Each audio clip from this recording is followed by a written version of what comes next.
শ্রীমঙ্গলের সব থেকে গহীনে রয়েছি। আজ আসছি নিরালাপুঞ্জি। আর এই শ্রীমঙ্গলের ভিতরে এত গহীন আছে, এটা হয়তো সকল পর্যটকরা এত দূরে আসে না। তো এই যে দাদার নাম হচ্ছে খাপা। তোমার নাম কি? লাইছানে সাকমেন। নিরালাপঞ্জি বাংলাদেশের অন্যতম একটি খাসিয়া পল্লী। বাংলাদেশে যতগুলো খাসিয়া পল্লী আছে তার মধ্যে এটি সর্বোচ্চ উঁচু পাহাড়ের উপর অবস্থিত, যাদের রয়েছে নিজস্ব ভাষা, সংস্কৃতি, নিজস্ব উপাসনালয় এবং নিজস্ব সমাজ ব্যবস্থা। যেমন সুন্দর এই পাহাড়ি অরণ্য, তেমনই ভয়ঙ্কর এই দুর্গম পথ। এই খাসিয়া পল্লীটির বিস্তারিত নিয়ে হাজির হয়েছি। তাহলে চলুন একসাথে ঘুরে আসি শত বছরের পুরাতন নিরালাপুঞ্জি থেকে।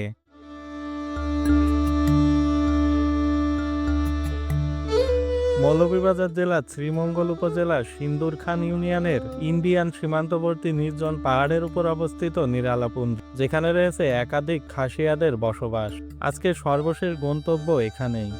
তবে এই পথে আরও একটি জায়গার সন্ধান দিব, তাই ভিডিওটি দেখতে থাকুন। আর হ্যাঁ, অবশ্যই আমার চ্যানেলটি সাবস্ক্রাইব করে দিবেন। চলুন শ্রীমঙ্গল থেকে শুরু করি। শ্রীমঙ্গল শহর থেকে কালীঘাট রোড ধরে যাত্রা শুরু করি। তবে এই রোডের প্রাকৃতিক সৌন্দর্য আপনাকে একটুও বিচলিত করবে না। প্রকৃতির রূপের মহিমা যেন চারপাশটা সবুজ করে তুলেছে। যাই হোক, কথা বাড়াবো না, কারণ এই যাত্রাপথটা অতটাও সহজ ছিল না। ইতিমধ্যে আমরা ফুলছড়া বাজার ছাড়িয়ে হরিণছড়া চলে আসি। এই হরিণছড়া আছে একটি গোলফ খেলার মাঠ, যেটি অসাধারণ একটি সুন্দর জায়গা। তাহলে চলুন পথমধ্যে একটু বিরতি নিয়ে ঘুরে আসি হরিণছড়া গোলফ মাঠ থেকে।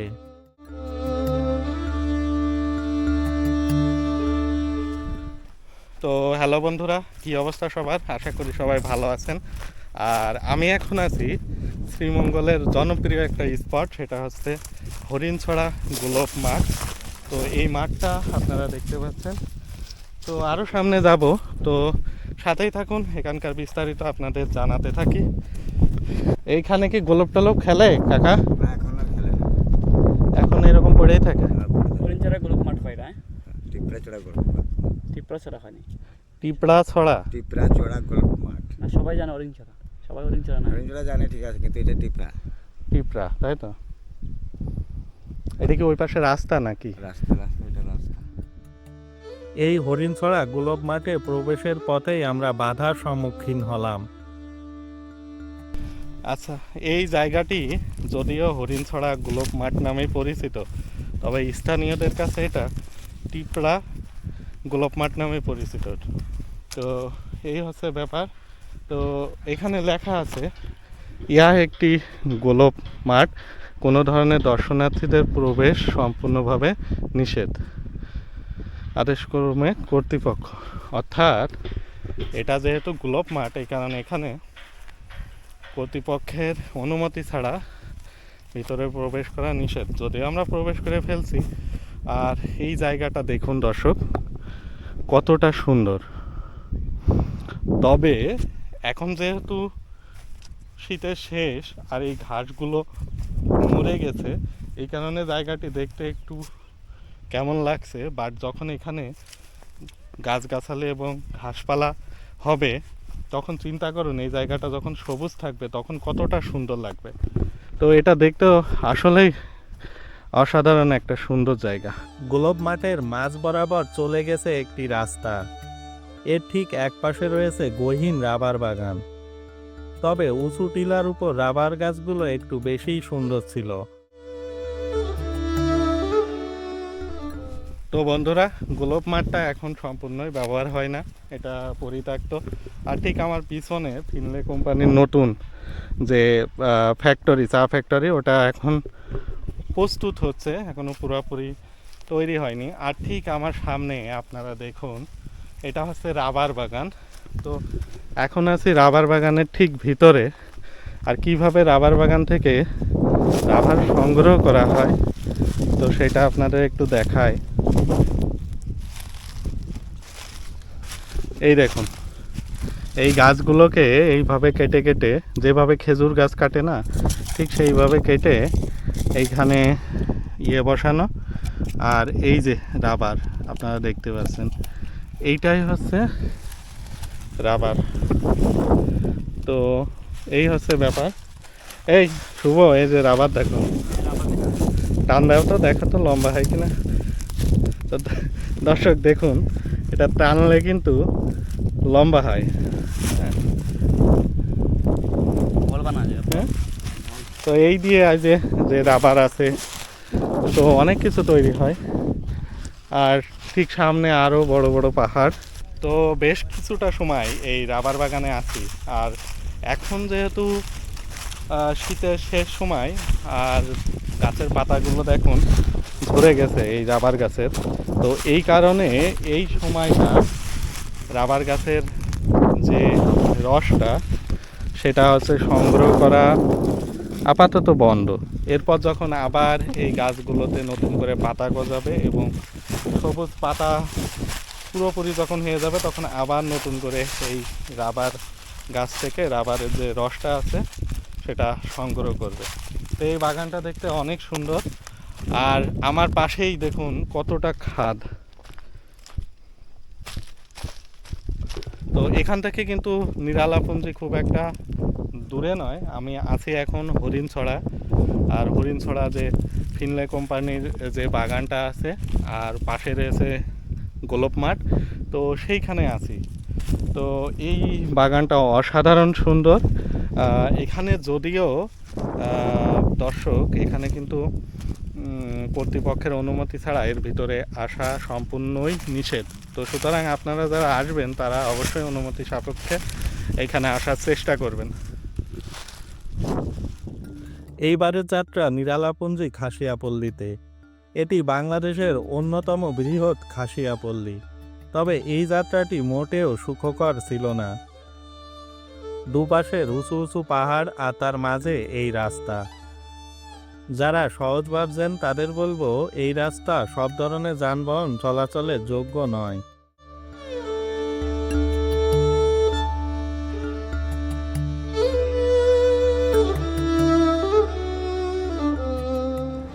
এক অসাধারণ অনুভূতি এবং অসাধারণ রাস্তা আপনারা দেখতে পাচ্ছেন বন্ধুরা।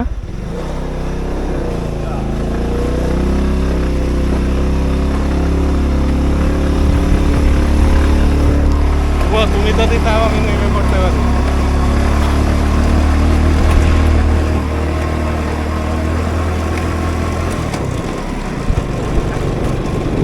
দর্শক, এখন কিন্তু আমরা অনেকটা উপরের দিকে উঠছি পাহাড়ের। আপনারা রাস্তাগুলো দেখলে বুঝতে পারবেন। আর আজকে আমাদের গন্তব্য নিরালাপুঞ্জি। তো বন্ধুরা, এই রাস্তাটা কিন্তু খুবই ভয়ঙ্কর, আপনাদের দেখাই আমি।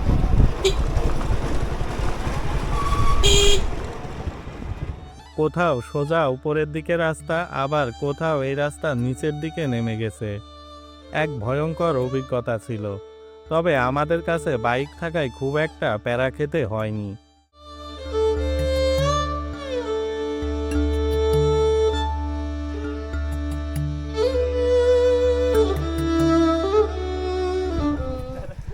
তো দর্শক, নিরালাপুঞ্জি যাচ্ছি, আর আমরা এমন একটা জায়গায় চলে আসছি যেখানে জনবসতি খুবই কম। আর আপনাদের একটু দেখাই যে কতটা উপরে আমরা এখান থেকে দেখতে পাচ্ছেন। অনেক নিচে কিন্তু এটা, অনেক গহীনে আছি শ্রীমঙ্গলের। তো আরও গহীন থেকে গহীনে যাব শ্রীমঙ্গলের। আর এই নিরালাপুঞ্জি তো ঘুরে দেখাবো আপনাদের, তো সাথেই থাকুন। যেতে যেতে বেশ কয়েকবার মোবাইলে নেটওয়ার্ক চেক করছিলাম, তবে মোবাইলের নেটের অবস্থা খুবই খারাপ ছিল।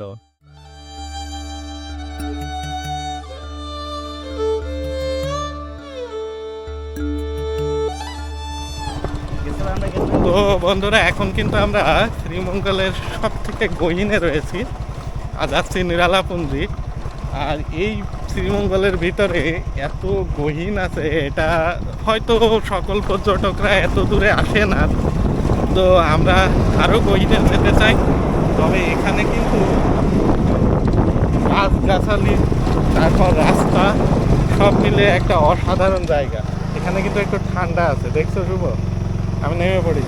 আচ্ছা, যে ঘটনা যেটা হয়েছে, শুভর বাইক হচ্ছে এখান থেকে আর উঠতে পারছে না, হয়তো পাহাড় কম পাচ্ছে। তো এই হচ্ছে ব্যাপার। তো দর্শক, এই রাস্তায় কিন্তু কোনো লোকজন নাই, একটু ভয় ভয়ও করছে, আর একটু শীত শীত লাগছে। আর ওখানকার থেকে যেহেতু আমরা বেশ উপরে রয়েছি, আর এই তো গহীন অরণ্যের ভিতরে যেতে যেতে গহীন এই অরণ্যের রাস্তায় দুজন মানুষকে দেখতে পেলাম, যারা এইখানেই পান সুপারি বাগানে কাজ করে। আপনার বাড়ি এখানে? না, আমার বাড়ি বিদ্যাপীঠ। বিদ্যাপীঠ। এখানে আসছিলেন কি কাজে? কি কাজ? ওই যে পানের। এগুলো কিসের লাইন জানেন? এটা হলো মোটর লাইন। মোটরের। এ কি? তো দেখুন দর্শক, এখানকার লোকজন এটা দেখি পানের কাজ করেন, তাই না? এটা ডাল কাটা হয়, বাঁশ কাটা হয়। এখানে কি রেগুলার আসেন? হ্যাঁ, রেগুলার। তো এইগুলো দিয়ে ডালপালা কাটার কাজ করে এখানকার মানুষজন। তো এই হচ্ছে অবস্থা, ঠিক আছে। আর ওই যে ওই পাশে আমাদের এক দাদা হয়তো পান নিয়ে আসছে। আর এই বাড়ি ঘরগুলো দেখুন আপনারা। তো দর্শক দেখুন, আমাদের এক দাদার নাম কি? প্রান্ত দাদা এই গহীন খাদের রাস্তা ধরে পান নিয়ে যাচ্ছে। এই পানগুলো আপনারা কোথায় সেল করেন? কোথায় দাদা? শ্রীমঙ্গলে। কেমন দাম পান? আমরা তো কামলা মানুষ। কামলা? হ্যাঁ। ও আচ্ছা, তার মানে দাদা হয়তো কারোর পান তুলছে, এই পানগুলো শ্রীমঙ্গলে বিক্রি করবে। তো কত করে পান দাদা মজুরি? 300। 300 করে। উফ। আপনারা কোন স্বজাতি দাদা? গারো। গাঢ়। গাঢ় হোক, বৌদ্ধ হোক, হিন্দু হোক, সবার আগে আমাদের পরিচয় হচ্ছে আমরা মানুষ। এটাই আমাদের পরিচয়। আপনি কি বলেন? হ্যাঁ। এখান থেকে কি রেগুলার আপনারা ওই শ্রীমঙ্গলে যাতায়াত করেন? না, পাইকার আছে। এই যে পাহাড়ের এত উঁচুতে জল কি পান আপনারা? হ্যাঁ। টিউবওয়েলের নাকি? না, তাহলে তখন তো কারেন্ট আছে না, মোটর দিয়ে। মোটর দিয়ে তোলেন, তাই না? আচ্ছা, অবশেষে লোকালয়ে প্রবেশ করি। দুর্গম এই পাহাড়ের উপর এত সুন্দর সুন্দর বাড়ি দেখে নিজের মধ্যে আলাদা এক ধরনের কৌতূহল সৃষ্টি হলো।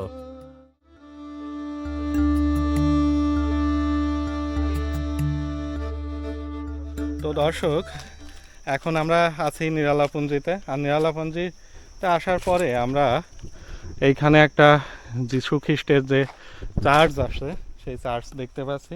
আর এখানে মোবাইলের নেটওয়ার্ক হচ্ছে খুবই কম। এই হচ্ছে একটা সমস্যা, যার কারণে পথঘাট চিনে আসা একটু সমস্যা। আর অবশ্যই এখানে হেঁটে আসা সম্ভব না, বাইক অবশ্যই লাগবে, বাইকে ছাড়া আসা খুবই কষ্টকর হয়ে যাবে। প্রথমে আমরা একটি গির্জা দেখতে পেলাম। মূলত এইখানকার খাসিয়া সম্প্রদায়ের লোকজন প্রতি রোববার এইখানে তাদের প্রার্থনা করে থাকে। তোমার নাম কি? চিরিনিটি। তুমি কিসে পড়ো? পড়াশোনা করেন? তুমি পড়াশোনা করো না, তাই না? তোমার নাম কি? মারিয়া। ডিমারিয়া? আরে বাহ, তুমি তো আর্জেন্টিনার একদম প্লেয়ার। হ্যাঁ, মারিয়া না, ডিমার। আচ্ছা। তো ও হচ্ছে ম্যাথিউস। ওর নিজস্ব কিন্তু ভাষা আছে, যেহেতু শ্রীমঙ্গল, আর এখানে ওর নিজস্ব যে ভাষা, সেই ভাষায় শুনবো। তো ম্যাথিউস, কেমন আছো তুমি? তোমার ভাষায় বলো। আচ্ছা, তো কিসে পড়ো ম্যাথিউস তুমি? 9-এ। 9-এ? আচ্ছা, এর পাশাপাশি কি কোনো কাজ করো তুমি? জি, জুম কাজ করি। আচ্ছা, তো আমি বলছি যে তোমাদের এখানে এসে আমার খুব ভালো লাগলো। এটা তোমার ভাষায় একটু বলো তো ম্যাথিউস। লাহে ছানে সাকমেন। আচ্ছা, তো থ্যাংক ইউ ম্যাথিউস, ভালো থাকবা, ভালো করে লেখাপড়া করবা। আর যদি কখনো আসো তাহলে তোমার সাথে আবার দেখা হবে, ঠিক আছে? জি। ওকে, কি বাবু জি বাবু, থ্যাংক ইউ। থাকো, হ্যাঁ, bye bye bye bye, tata দাও, টাটা। এ মামা রে যাই হোক, ম্যাথিউস ডিমারিয়াদের কাছ থেকে বিদায় নিয়ে আমরা সামনের দিকে এগোতে থাকি। এরই মধ্যে প্রান্ত দাদা তার নিজের বাড়িতে পানগুলো পরিষ্কার করার কাজে ব্যস্ত দেখতে পেলাম। হয়তো কিছু সময় পরে এই পানগুলো চলে যাবে আমাদের আধুনিক শহরে। গলা শুকিয়ে কাঠ, তাই তৃষ্ণা নিবারণের ব্যর্থ চেষ্টা। আরেকটু এগিয়ে যেতেই চোখে পড়ল একটি সরকারি প্রাথমিক বিদ্যালয়। তো বন্ধুরা, এই গহীন পাহাড়ের উপর কিন্তু যে প্রধান পেশা এখানকার লোকজনের, সেটা হচ্ছে পান। তো আপনারা দেখতে পাচ্ছেন সারি সারি পান আর সুপারি গাছ। তো হ্যালো বন্ধুরা, সব মিলিয়ে এখন আমরা চলে আসছি নিরালাপুঞ্জি সরকারি প্রাথমিক বিদ্যালয়ের ঠিক সামনে আছি। এটা শ্রীমঙ্গলের একটা কোণে অবস্থিত, আর এখান থেকে ইন্ডিয়া কিন্তু বেশি দূরে না।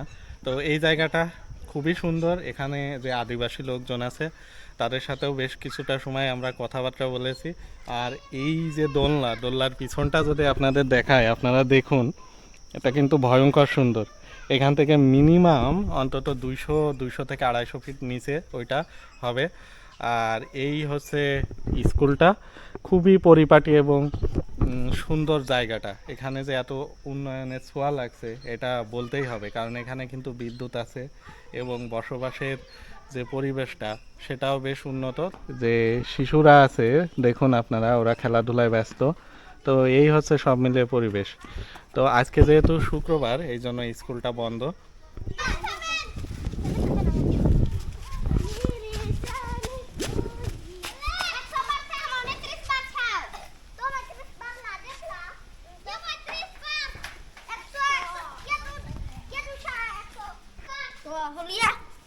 হ্যালো, নাম কি তোমার? এলিসাই অ্যালিসা। তোমার নাম কি? হ্যাঁ হ্যাঁ, তানহা। সত্যি বলতে যেটা, ওদের ভাষা বোঝা আমাদের পক্ষে সম্ভব না, ঠিক আছে? ওদের নিজস্ব সংস্কৃতি, নিজস্ব ভাষা, সব কিছুই আছে। সব মিলিয়ে ওরা অনেক হ্যাপি। যাই হোক, যেটা দেখছি সেটা চোখের দেখা। তবে এখানে না আসলে বোঝা যাবে না কতটা সুন্দর এখানকার পরিবেশ, এখানকার মানুষজন। তো নিরালাপুঞ্জি যে সরকারি প্রাথমিক বিদ্যালয়, সেই বিদ্যালয়ের ঠিক পিছনেই কিন্তু একটা অসাধারণ মাঠ রয়েছে, যেটা ফুটবল খেলার জন্যই মোটামুটি। তবে এই মাঠটা দেখতে কিন্তু অসাধারণ। চারপাশে পাহাড়, আর পাহাড়ের মাঝখানে একটা সুন্দর একটা খেলার মাঠ। আর মাঠ থেকে কিন্তু আমরা বেশ কিছুটা উপরে আছি। তো সাথেই থাকুন আর ভিডিওটি দেখতে থাকুন। তো দর্শক, এখানকার বাড়ি ঘরে কিন্তু মেন পেশাই হচ্ছে পান। তো পানের কাজটাই এরা মেন করে। তো আমার পিছনে আপনারা দেখতে পাচ্ছেন, বাইক নিয়ে আশেপাশে যতটুকু ঘোরাঘুরি করেছি, প্রতিটা বাড়িতেই পান দেখতে পেয়েছি। যে কাজে ব্যস্ত এইখানকার খাসিয়া সম্প্রদায়ের লোকজন। আরও জানলে অবাক হবেন, এই নিরালাপুঞ্জিটি খাসিয়া গ্রামগুলোর মধ্যে সব থেকে উঁচু পাহাড়ের উপর অবস্থিত। তো দর্শক, এখন আছি নিরালাপুঞ্জিতে, আর এখানকার যে লোকজন তাদের সাথে কথা বলছিলাম। ইনাদের মেন পেশাই হচ্ছে পানের ব্যবসা, এবং পান বিক্রি করেই ওনাদের জীবিকা নির্বাহ হয়। তো এই যে দাদার নাম হচ্ছে খাপা। দাদা বলছিল পান সম্পর্কে। তো দাদা, আপনারা এই যে পান, আপনাদের দেখায় একটু, এই যে দাদার বাড়িতে দেখুন পান আর পান। কিন্তু কথা হচ্ছে, দাদা এই পান আপনারা কেমন কি দামে বিক্রি করেন একটু বলেন তো? ভাই পান তো দাম তো এখন ডেলি তো একই বাজার থাকে না, সময় সময় উঠে সময় সময় নামে। আচ্ছা, আসার সময় কিন্তু আমরা খুব বড় বড় খাত পার হয়ে এই পুঞ্জিতে আসছি। তো কথা হচ্ছে, আপনারা পান কিভাবে নিয়ে যান আপনারা শহরে? ওই তো জিপ গাড়ি দিয়ে লয়, জিপ গাড়িগুলো আসে এখানে? আচ্ছা, এখানে তো বিদ্যুৎ, ওয়াইফাই কি আছে?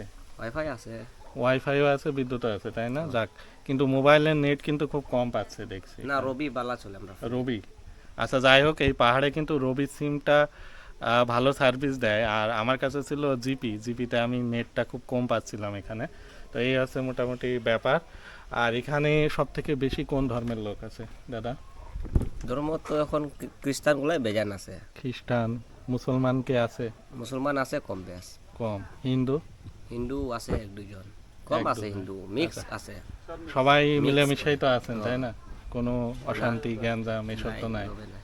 যাক, এইটা কিন্তু ভালো। শহর থেকে এইটা দূরত্ব মোটামুটি 25-30 কিলো হবে শ্রীমঙ্গল থেকে। আর এখানকার 25-30 কিলো পথ মানে যে সমতল পথ তা না দর্শক, এখানে কিন্তু অসংখ্য খাদ রয়েছে। আর এইগুলো চলাচলের বাহন, ওই যে এই জিপগুলো দেখতে পাচ্ছেন।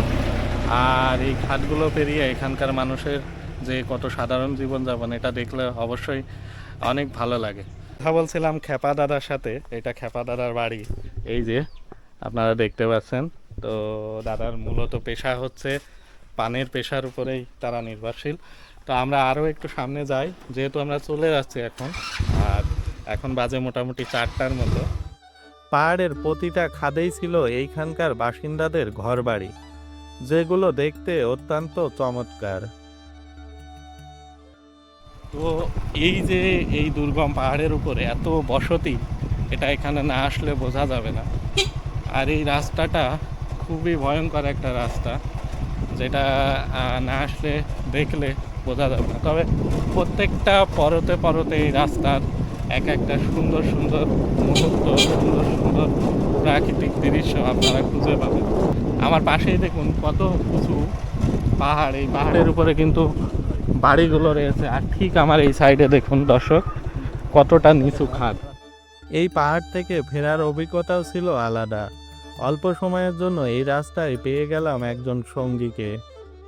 দাদা নিরালাপঞ্জিতে এসে এই যে দাদার সাথে পরিচিত হলো। দাদা নাম কি আপনার? সুকুমার। সুকুমার দাদা।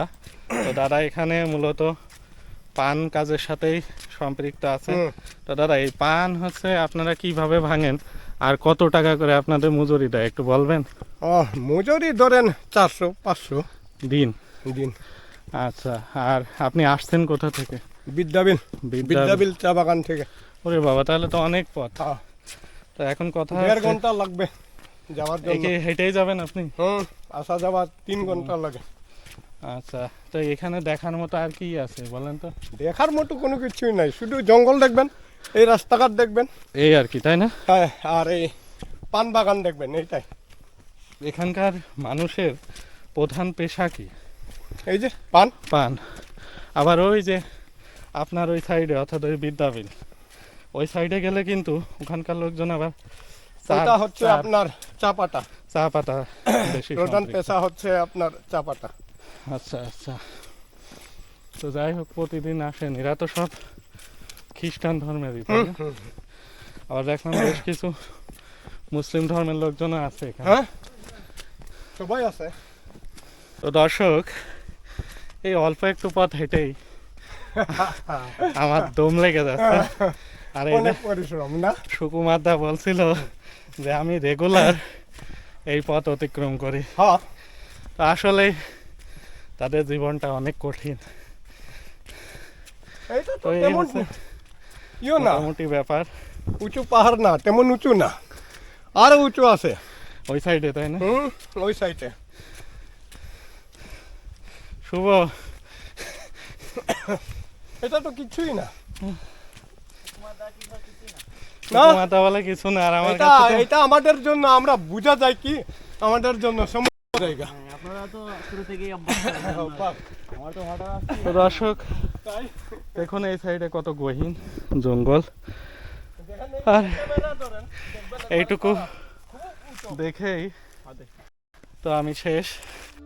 যাই হোক, সর্বশেষ অন্যরকম এক অভিজ্ঞতা নিয়ে বাড়ির পথে রওনা হলাম। এই সুকুমার দা, এখন যান নির্ভয়ে যান। গেলাম। ওকে।